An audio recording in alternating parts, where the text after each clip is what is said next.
شروع کرتی ہوں اللہ کے پاک نام سے جو بڑا مہربان نہایت رحم کرنے والا ہے۔ پیارے دوستو، آج میں آپ کو حلال رزق اور حضرت امام احمد بن حنبل رحمۃ اللہ علیہ کا واقعہ سناتی ہوں۔ بیان کیا جاتا ہے کہ ایک مرتبہ امام شافعی رحمۃ اللہ علیہ نے حضرت امام احمد رحمۃ اللہ علیہ کو خط لکھا کہ بہت عرصہ ہوا آپ تشریف نہیں لائے، آپ سے ملاقات کو جی چاہتا ہے۔ جواب میں حضرت امام احمد بن حنبل رحمۃ اللہ علیہ نے فوراً اپنا پیغام لکھ کر بھیج دیا کہ فلاں دن فلاں تاریخ کو میں آپ کی خدمت میں مصر میں حاضر ہو رہا ہوں۔ حضرت امام شافعی رحمۃ اللہ علیہ نے اپنے گھر والوں کو، اپنے ملنے جلنے والوں کو اور دوسرے علماء کو ان کے آنے کی اطلاع دی، پھر ان کی دعوت اور ان کے استقبال کا خصوصی اہتمام کیا۔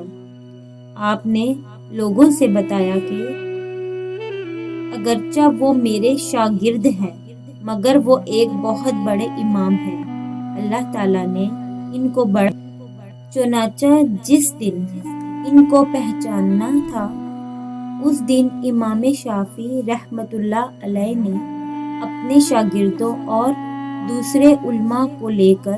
ان کے استقبال کے لیے شہر سے باہر تشریف لے گئے۔ اس وقت مصر کے جو بادشاہ تھے وہ بھی حضرت امام شافعی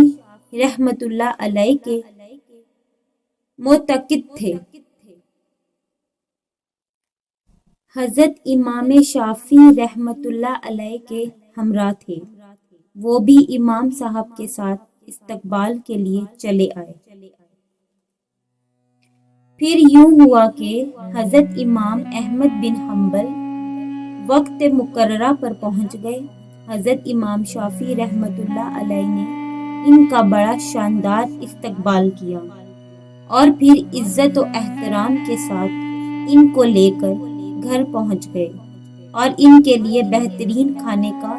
انتظام کیا۔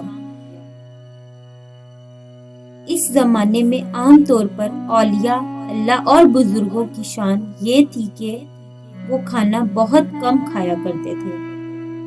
اور رات بھر اللہ تعالیٰ کی عبادت کیا کرتے تھے۔ جب حضرت امام احمد بن حنبل رحمۃ اللہ علیہ کھانا کھانے بیٹھے تو دیر تک اس طرح کھانا کھاتے رہے جیسے کئی روز سے بھوکے ہوں۔ باقی لوگ کھانا کھا کر اٹھ گئے مگر وہ کھاتے رہے۔ لوگ بہت حیران ہوئے کہ حضرت امام شافعی رحمۃ اللہ علیہ نے تو ان کی تعریف کی تھی کہ یہ بڑے اللہ والے اور بزرگ انسان ہیں، مگر یہ تو خوب پیٹ بھر کر کھانا کھا رہے ہیں۔ لوگوں میں اور گھر والوں میں ان کے بارے میں چہم گوئیاں ہونے لگی لیکن کوئی کچھ نہ بولا۔ پھر جس کمرے میں حضرت امام احمد بن حنبل رحمۃ اللہ علیہ کے لیے رات کے وقت آرام کرنے کا انتظام کیا گیا تھا، اس کمرے میں حضرت امام شافعی رحمۃ اللہ علیہ کی بچیوں نے ایک مسلی بچھا دیا، مسواک رکھ دی، استنجے کے لیے ڈھیلے اور پانی رکھ دیے اور وضو کے لیے لوٹا بھی لا کر رکھ دیا تاکہ جب وہ رات کو تہجد کے لیے اٹھے تو انہیں کسی قسم کی کوئی پریشانی نہ ہو۔ اور اس زمانے میں رات، اللہ تعالیٰ بچائے کہ آج ہمارے زمانے میں یہ افسوسناک ماحول ہو گیا ہے کہ صبح 8 بجے اور 9 بجے اٹھنا ہمارا عام معمول بن چکا ہے۔ جیسے ہی وہ نماز کے لیے نکلے تو حضرت امام شافعی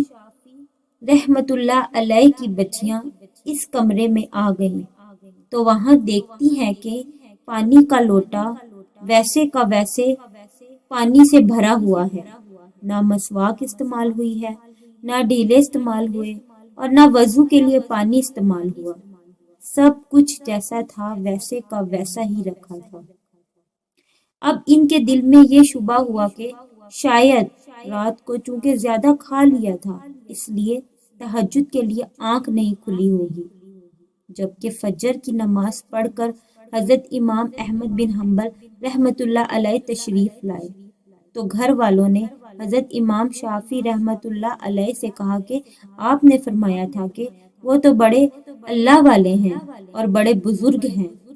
مگر رات کو انہوں نے کھانا بھی خوب کھایا۔ رات کو ہم نے ان کو وضو اور استنجے کے لیے پانی اور ڈیلے رکھے تھے، وہ بھی استعمال نہیں ہوئے۔ معلوم ہوا کہ رات کو تہجد کی نماز بھی نہیں پڑھی۔ اب حضرت امام شافعی رحمۃ اللہ علیہ کو بھی تشویش ہوئی، لہٰذا انہوں نے حضرت امام احمد بن حنبل رحمۃ اللہ علیہ کو بلایا اور تنہائی میں لے جا کر ان سے پوچھا کہ اس طرح کی باتیں سننے میں آ رہی ہیں کہ آپ نے کھانا بھی غیر معمولی طور پر کچھ زیادہ کھایا، اور جس کمرے میں آپ کے لیے سونے کا انتظام کیا گیا تھا اس کمرے میں آخری شب میں استعمال کے لیے جو چیزیں رکھی گئی تھیں وہ بھی استعمال میں نہیں آئیں۔ کیا بات ہوئی؟ آپ پہلے تو ایسے نہیں تھے، کیا یہاں سے جانے کے بعد آپ کے مزاج میں کچھ تبدیلی آ گئی ہے؟ حضرت امام احمد بن حنبل رحمۃ اللہ علیہ نے فرمایا کہ میرے بارے میں جو باتیں ہو رہی ہیں وہ درست نہیں ہیں، بلکہ بات کچھ اور ہے۔ بات دراصل یہ ہے کہ میں جس وقت کھانا کھانے کے لیے آپ کے دسترخواں پر پہنچا اور جس وقت میں نے اس کمرے میں قدم رکھا تو میں نے دیکھا کہ اس کھانے کے حلال اور طیب ہونے کی وجہ سے وہ کمرہ نور سے چکوچوند ہو رہا ہے، اور یہ دیکھا کہ آسمان سے لے کر اس دسترخواں تک انوار کی بارش ہو رہی ہے۔ جب میں نے یہ صورتحال دیکھی تو میں نے سوچا کہ شاید اس سے زیادہ حلال اور طیب کھانا مجھے زندگی میں نہیں ملے گا، لہٰذا جتنا بھی زیادہ سے زیادہ اس کو کھایا جا سکتا ہے کھا لیا، اس لیے کہ اس کھانے کا ذرہ ذرہ ایمان کو اور دل کو روشن کرنے والا ہے۔ اس لیے مجھ سے جتنا زیادہ سے زیادہ کھانا کھایا جا سکتا تھا میں نے کھا لیا، اور میں نے یہ نہیں دیکھا کہ کون کتنا کھا رہا ہے اور کون میرے بارے میں کیا سوچ رہا ہے۔ جہاں تک مجھ میں کھانے کی سخت تھی میں نے کھاتا گیا، اور پھر حلال کھانے سے بد ہضمی بھی نہیں ہوتی بلکہ وہ سریع الہضم ہوتا ہے اور اندر جا کر جزو بدن ہو جاتا ہے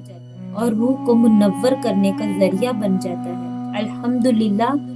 میں نے اس کا اثر محسوس کیا، کیونکہ کھانا کھانے کے بعد نہ تو مجھے بدہضمی ہوئی نہ مجھے کوئی تکلیف ہوئی۔ پھر کھانا کھانے کے بعد عشاء کی نماز سے فارغ ہو کر جب میں اس کمرے میں پہنچا جہاں آپ نے میرے لیے آرام کا انتظام کیا تھا، وہاں جا کر تو میری حالت ہی بدلی ہوئی تھی، اور سونے کو اور آرام کرنے کو میری طبیعت چاہ ہی نہیں رہی تھی۔ اگرچہ میں سفر کر کے آیا تھا، مگر اس کھانے میں اتنی غذائیت اور توانائی تھی کہ میری تھکان بھی ختم ہو گئی اور سستی بھی جاتی رہی، اور جب میں سونے کے لیے لیٹا تو مجھے نیند نہ آئی، لہٰذا میں لیٹا رہا اور لیٹے لیٹے قرآن و حدیث میں غور کرتا رہا، حتیٰ کہ پوری رات غور و فکر کرتے ہوئے گزر گئی۔ اور اسی رات میں نے قرآن و حدیث سے 100 مسائل کا حل تلاش کر لیا، اور وہ مسائل ایسے تھے جو اس سے پہلے کبھی میرے ذہن میں نہ آئے ہوں گے اور نہ ان کی طرف میرا کبھی خیال گیا ہو، لیکن جب آج کی رات میں نے غور کیا تو مجھے ایسا محسوس ہوا کہ قرآن و حدیث کے علوم اور اثرات۔ تو پیارے دوستو، ہمیں کسی کے بارے میں غلط بولنے سے پہلے اس کے صحیح حقائق کو جان لینا چاہیے۔ ہمارے چینل کے ساتھ جڑے رہنے کے لیے لائک اور سبسکرائب کیجیے۔ شکریہ۔